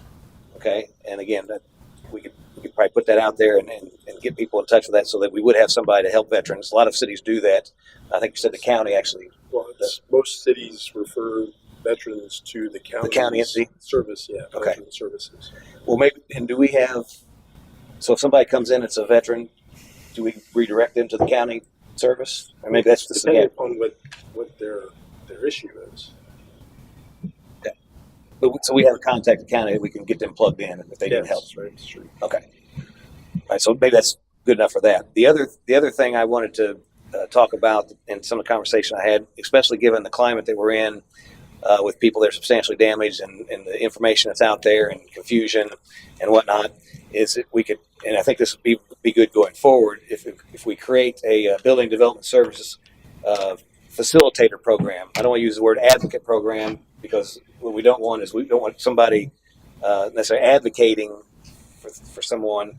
That's what we're all elected to do, obviously, through those channels. But I think there's some value in creating a group of knowledgeable individuals, one or two even, that if somebody comes to the building department that needs some personal attention, that they could be plugged into these individuals to help them through that process that maybe is a little more knowledgeable. You think about some of the older population that maybe don't have a lot of computer savvy skills, or they just don't understand government or whatever, that we could have some folks to kind of help facilitate that process. And it takes, hopefully, that confrontation outside of the building department and the resident, that there's individuals they can plug them into that kind of help them through the process, explain it to them so that the building department doesn't have to necessarily take the time, individual time, to do that, and they can focus on cranking out the work. And if somebody needs additional assistance, that there would be a group of folks that could help facilitate that. They're called mayors. Huh? They're called mayors. Or call me again. I do that on a day-to-day basis. Believe me, as you all as well. But it might be worthwhile to talk about maybe trying to put together a program like that.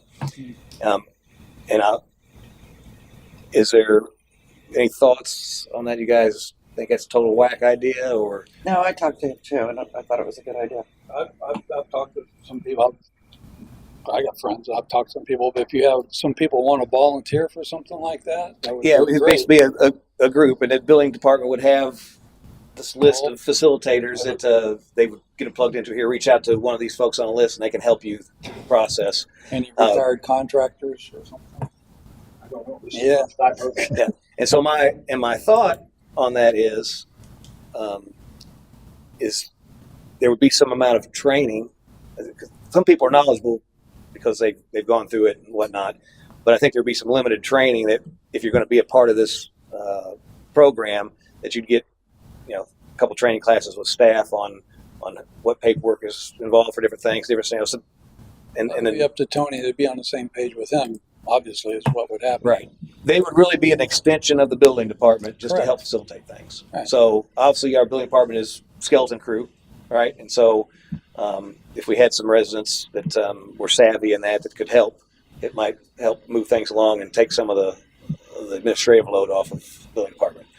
I know building department is always a point of contention with folks. It's because that's a very contentious portion of the city that you have to deal with when permitting and fees and substantial damage, and there's a lot of things that can easily tip people's temper.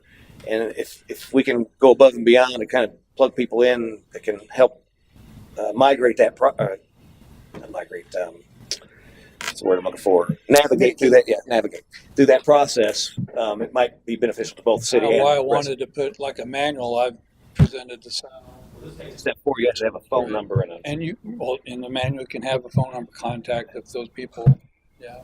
So that's kind of my idea. So is there any objection to maybe looking at trying to do something like that?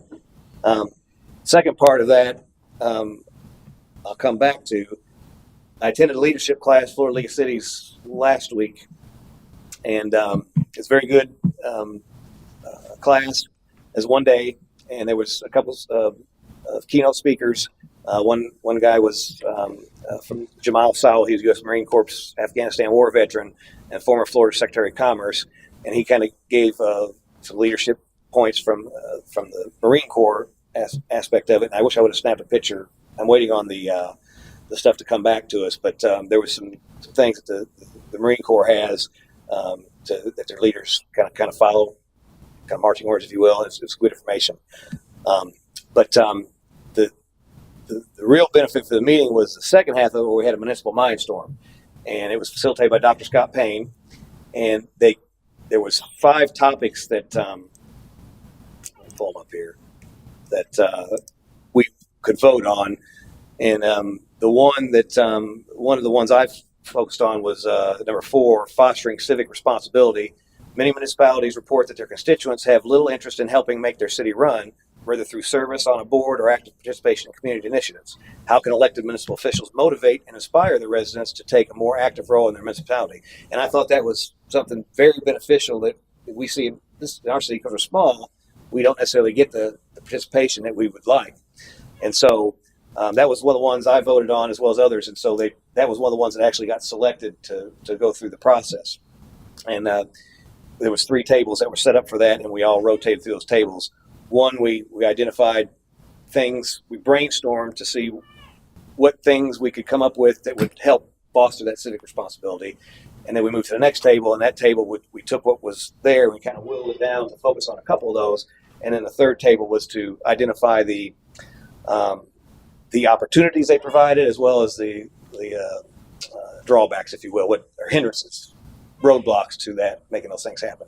And then we had a report out at the end. And so those report outs are supposed to come to us, and I can share those once they come. But what I thought was nice is that we actually are doing some of the things. Town hall was one of the things that came out of that fostering civic responsibility exercise that some folks did, others didn't. And so while we were talking about the opportunities in there, I thought about our own town hall and how we kind of started out having some good participation. Here of late, the last couple, and probably due to the hurricane situation we're in, that's dwindled down. But what I thought was a way to maybe enhance that town hall is to do mobile town halls. So I wanted to run by you because I don't know from the legal aspect, and where I'm going is obviously we have them here now, which is good. It's noticed. Access is here. We accommodate. If we were to do, and not all mobile town halls, but maybe two of the town, we do 4-year, maybe 2 of them are mobile, and we do the 2 here semi-annually, and the other semi-annual ones would be maybe we do the trailer park lot or the mobile home park across the street here at their community center, or at Harbor Point area in their community center. We actually go to the residents to encourage that. And you can, as long as you stay within the city, noticed, and it's accessible to everybody. So the same rules would apply. If noticed, if there's minutes, all that stuff still happens. I don't know about your recording, because your recording's here. So that would be maybe a logistical issue for that. But you can have, as long as it's noticed, people can come. It's accessible to everybody. So if we had it at a community center out in behind the gate, They'd have to let they have to everybody let anybody wants to attend. I Everybody. don't think that's probably not a problem normally if we schedule something. So that was a thought I had about how we can possibly enhance that process to kind of go to the residents, get a little closer, be in their community, and we could even focus it on that particular community's specific issues and open topics. But maybe that would drive those individuals to come there. I think that might pay some benefits. Idea. So if you could maybe think about that, and maybe we can talk about it at a later date, possibly doing some mobile town halls. The other thing that was one of the ideas that made it to the top was something I mentioned before, something that Newport Richey does, and that's the Citizens Academy. And I think with the Citizens Academy, if we set that up to where we take a limited number of folks, Choppers, do you guys charge for yours or free? Okay, it's free. Free service that, and what they do is we set up staff, and if you don't mind, would you mind coming to the podium? Just ask a few questions. So just because you guys do one. Chopper Davis, 6110 Florida Avenue, Newport Richey.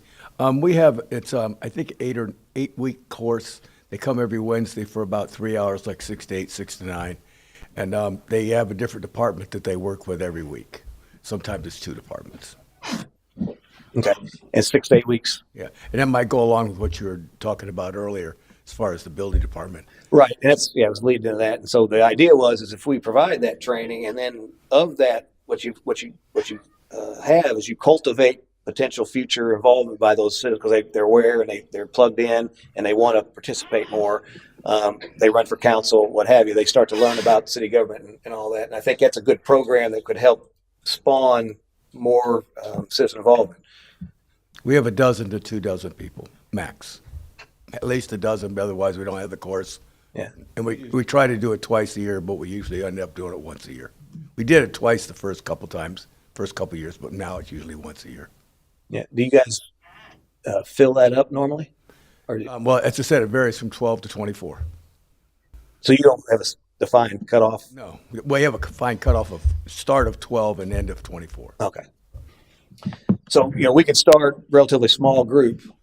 And if we get a full class or whatever, we consider for the next one, maybe expand it. And the idea is to create that opportunity that people can learn. And then hopefully by doing that we have better informed residents. And we also have residents that may want to get involved in the city. And again, that was one of the things that came up in there. And like I said, a lot of places have that program and it's successful.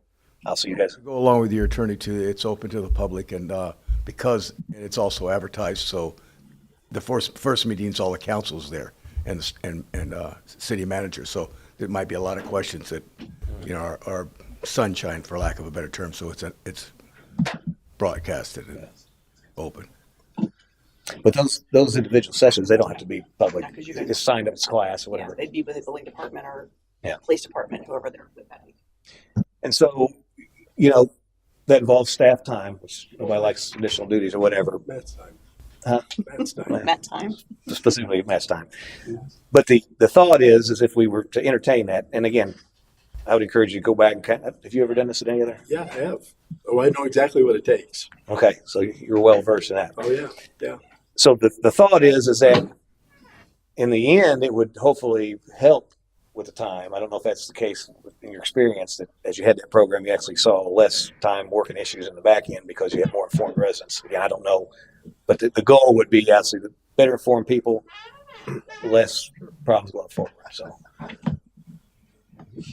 is there any thoughts on that? And Don't mean to be this way, Right. but prioritize my time. Sure. That's all I'm asking for, because if you want me to focus on this, there's things that won't get done. Yeah.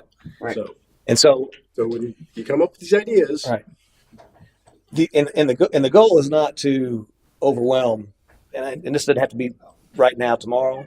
Obviously, as we start to grow, we have development coming in and all that. I just want to kind of plant the seed, if you will, so we can maybe start to entertain some of these things in the future once things die down, if you will. Obviously, we've got other key priorities. So Our program is not run by the city manager at all. that's department heads, isn't it? Or is it? The department head shows up at each meeting, but the city manager's secretary runs the whole program. Okay. I'll get my secretary to do it. Nope. I'm not. That'd be a no. That's the city clerk. That's not my secretary. That's the operations manager. That's my secretary. Got you off the hook. No, you didn't. Oh, boy. Thanks, Chopper. It does a lot of work for the Citizens Academy in Newport Richey. Yeah, no, I'm sure it is. And again, I'm not. All I'm doing is I'm trying to make us a better city, and if we don't do anything different to achieve that goal, we'll never get there. Honestly, I think the city of Newport Richey is an advanced community that has gone through many of the struggles already that we're going through. If you want to improve that, I think we should get the things that we should be doing good first. I agree. I mean, Right. and that's where our focus has been. When you start doing it, and again, I've been in the communities where we've done this, so I know what it takes. So I stupidly said we should do it one place. And I lived through it. But again, I mean, if you want to improve these things, you need to make sure that when someone goes into the building department, regardless of who it is, what it is, they're going to be treated in a consistent, predictable manner. I mean, that's where you get the improvement in what you're saying. When someone comes in to vote, it's good. High level all the time. When someone comes in to fill out for a grant, they get a high level of service there. And when you start taking our time away from focusing on these things that we need to do better on, to do these things that seem like they're going to yield a bigger result. I'm just saying our time is spent better focusing on things that people come in here on a daily basis to do and walk out with a better understanding of that. That's all I'm saying. Yeah. I'll add one other thing. It was Mike Peters that started that, which is a city council member along with Judy, and he was big involved in the first year and a half, and then he stepped back because he didn't run for office anymore. And Judy's been running the program since. So one of you need to volunteer. Yeah. No, like I said, if it's something we do, I'm more than happy to jump in there. I'm sure, but obviously, to your point, I mean, we've got a lot of things that we're trying to fix in the city, and we're trying to get to a repeatable process that everybody feels, and those things are tantamount to going forward. But I think at some point, once that stabilizes or whatever, again, I'm just reporting back kind of what what came up in the class and what works in other communities, and I think that's something we should aspire to look at somewhere down the line. So I'm glad you got the experience, because you could probably help us do that at some point. So good stuff.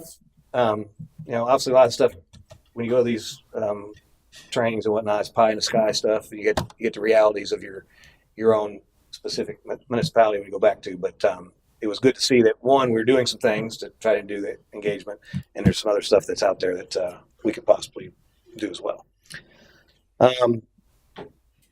Two other things.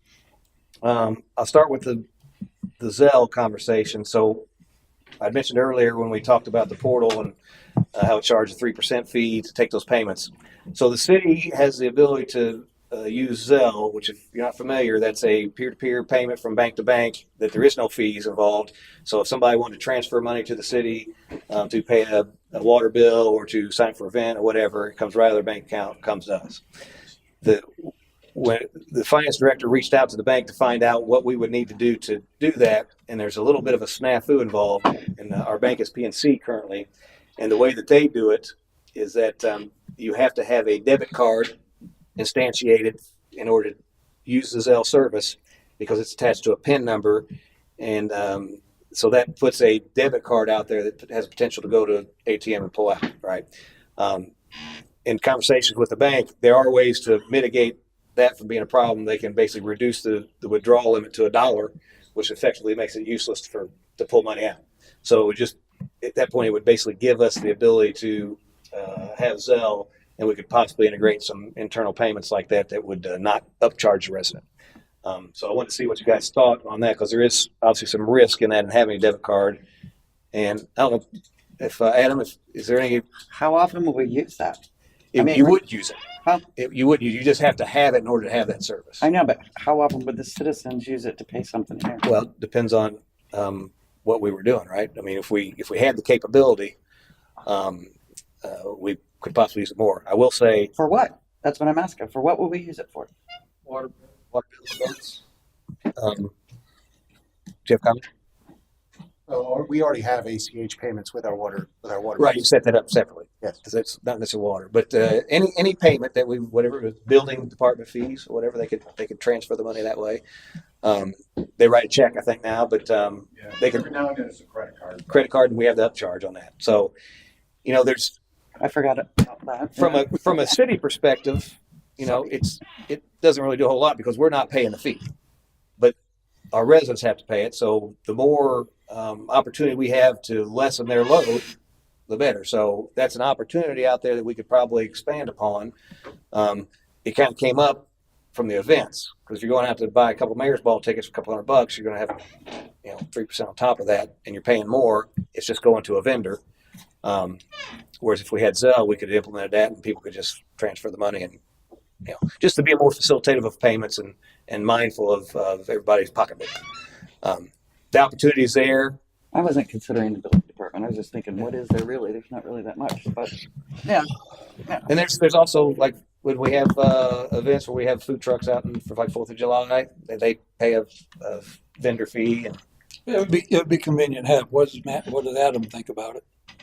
so I was going to say, did you have any as far as in order to turn on Zelle, that debit card, is there any risks that we need to be aware of if we were to entertain starting that service? Well, do you have any risk when you have something that you can transfer back and forth? I mean, the ability to Zelle out is, so you can't just do incoming. When you get to it opens up the ability to send out as well.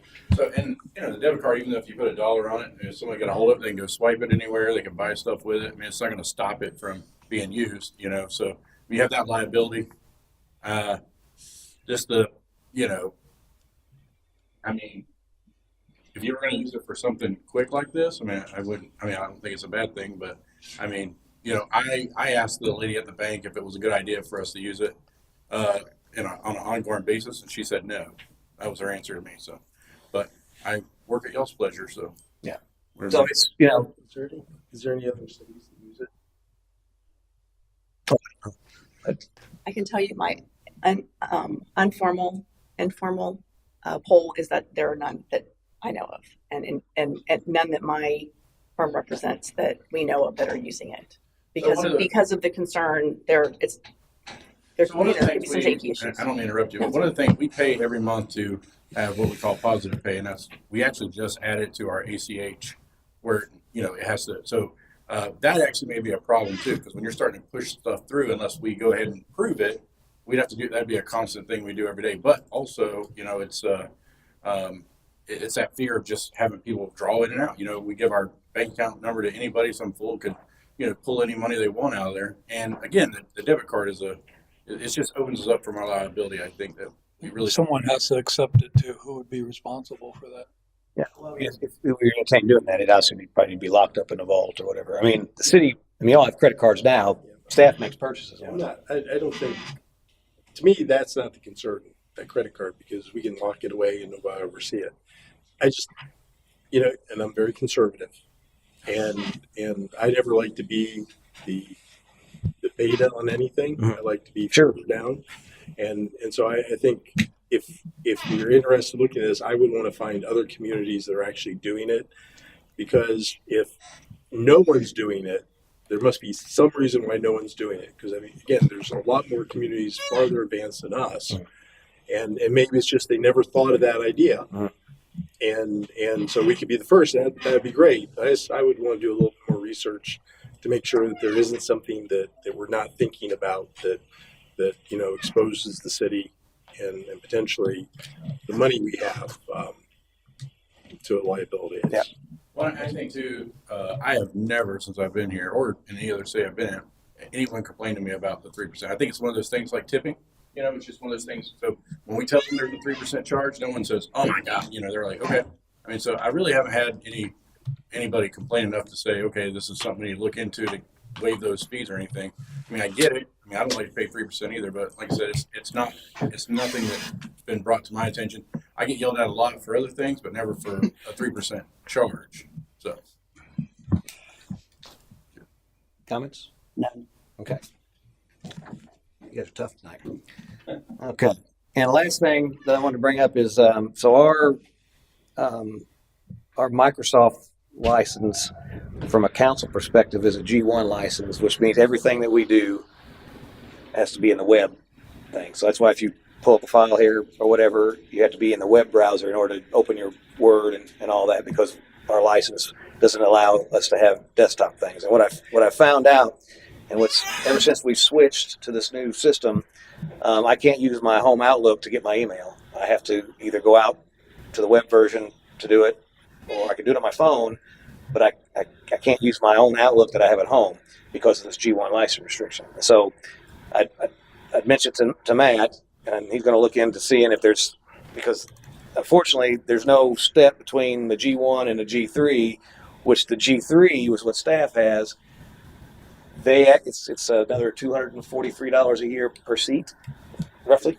Okay, so about $20 a month per person to have that G3 license, and that allows you to actually download and have the desktop version of Outlook, PowerPoint, Word, and all that. So I have it. I don't. What? I have Outlook at home. The city Outlook at home.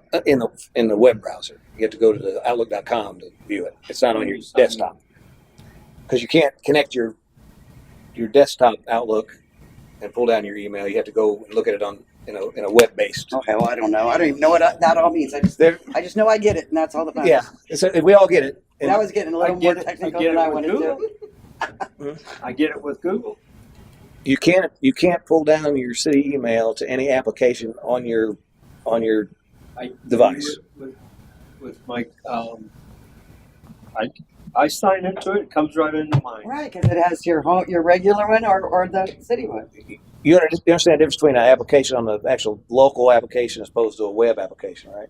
Right. It's in the cloud versus not. Well, and so being in the cloud, and I'll give you an example. When a meeting or something, an email comes in about, hey, I want you to come do a ribbon opening for me on January 1st. You can take that email in your Outlook thing on your desktop and dump it in your calendar. I don't have Outlook on my desktop. I know. No, I don't need it. Okay, I get that. There's some problems. There's some functionality that is difficult to operate if you use the web version. That's all I'm saying. And it's been a pain in my patootie. And so what I wanted to find out is what the council's thought was on if we were to spend $1,200. Well, it doesn't have to be all across the board. If you don't need it, you don't need it. But if you have the option to convert to G1 and G3, again, I advocate for something in between there, but I don't think there is. And so it's either you go to G3, and the G3 gives you the ability to actually download the software, Office software, on up to 5 machines. So you could have it on your tablet, you could have it on your desktop or whatever. No, but you're paying $243 a copy, right? You're paying $243 roughly to have that additional license, and that's a benefit you would get from having that license. You can have that locally installed on your box.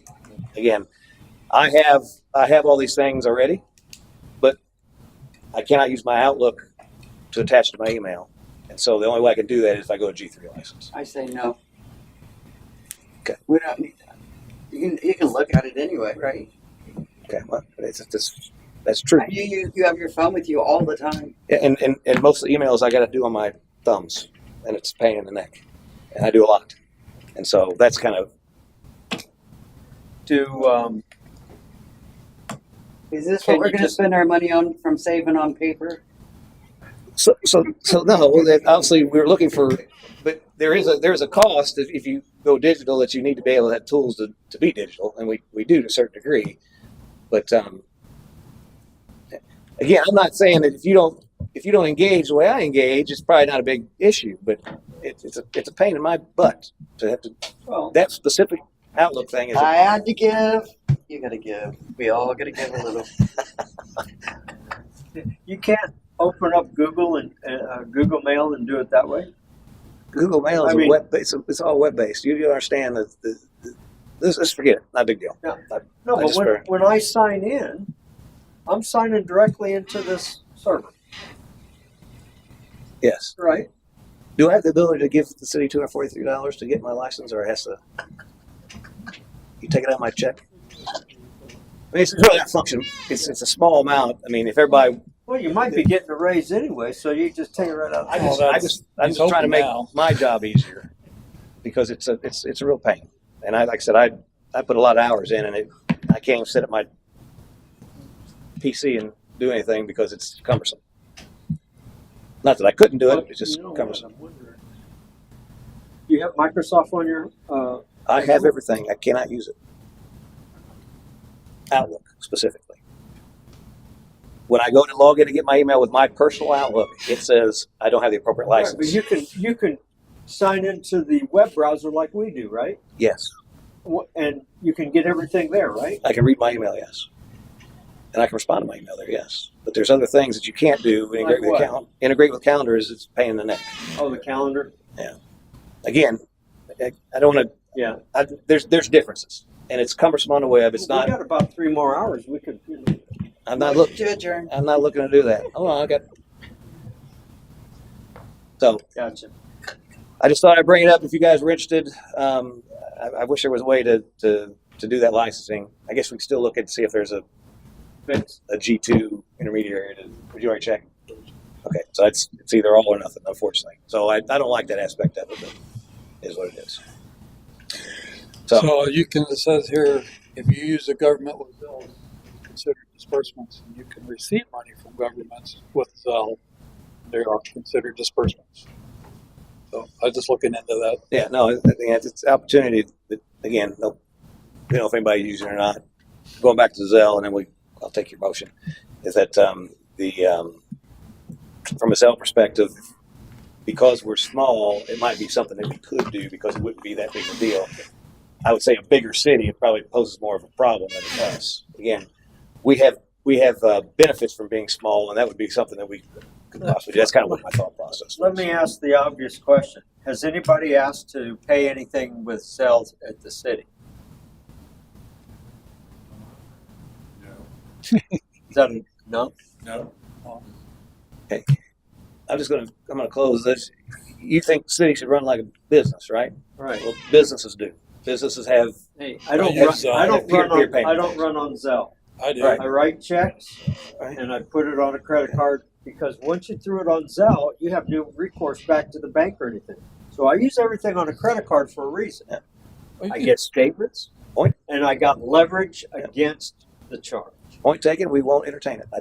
These are ideas. As we talked about this thing, we had a problem taking payments from people, and we luckily we got the portal together. But again, there's a 3% charge on it, and I just asking the questions. So And Zeller would not be a 3% charge. no, it'd be free. It'd be a 1%. With their Free. There's no charge for Not that. on the disbursements. You talk about if we send money? When I get money from my business, I think it's $1 they charge me. If I go through personal, there's no charge. Okay. According to PNC Bank, no charge. I don't know. Maybe. Okay, maybe it's the bank. Yeah. Right. So well, anyway. on a straight debit card, is there a charge to us? Do we have people want to pay on a debit card? There shouldn't be a 3% charge on that. 2%. There's 2% on a debit. Is that right? Debit cards are 2%. Are they? Sometimes they're 3 as well. It's 3 for everything. No. I think I saw something where it's 2 and 3, but okay, Because there is a charge. That's a direct charge to the bank. There But probably there's should a be processing fee by the Visa, MasterCard, whoever's carries it. So it goes through that same system, and it's a vendor that does it. So I already said it once. I We didn't did a second. I I already said it. Motion to adjourn. Second. All right, motion second. All in favor, signify by saying aye. Aye. Aye.